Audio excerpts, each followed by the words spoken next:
ఈ ప్రపంచంలోనే అర్జునుడి కంటే గొప్ప విలుకాడు లేడని అందరూ అనుకుంటారు.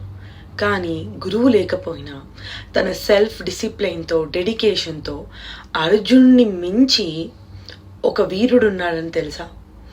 ఆయనే ఏకలవ్యుడు. ఈరోజు ఆయన కథనే మనం స్ఫూర్తిగా తీసుకుందాం. ద్రోణాచార్యుడి దగ్గర విద్య నేర్చుకుందామని ఎంతో ఆశగా వెళ్ళాడు ఏకలవ్యుడు. కానీ కొన్ని కారణాల వల్ల ద్రోణాచార్యుడు నిరాకరిస్తాడు.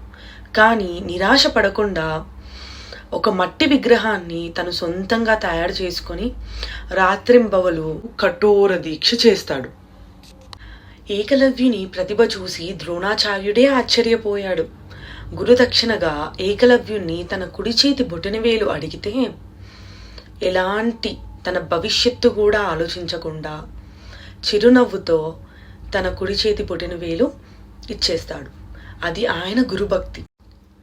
ఈ కథ ఇచ్చే సందేశం ఒకటే: నీ దగ్గర ఎలాంటి సదుపాయాలు లేకపోయినా నీ మనసులో చేయాలి అన్న పట్టుదల, ఆ డెడికేషన్, ఓర్పు, సహనం ఉంటే నువ్వు ఈ ప్రపంచంలో సాధించిందంటూ ఏదీ లేదు.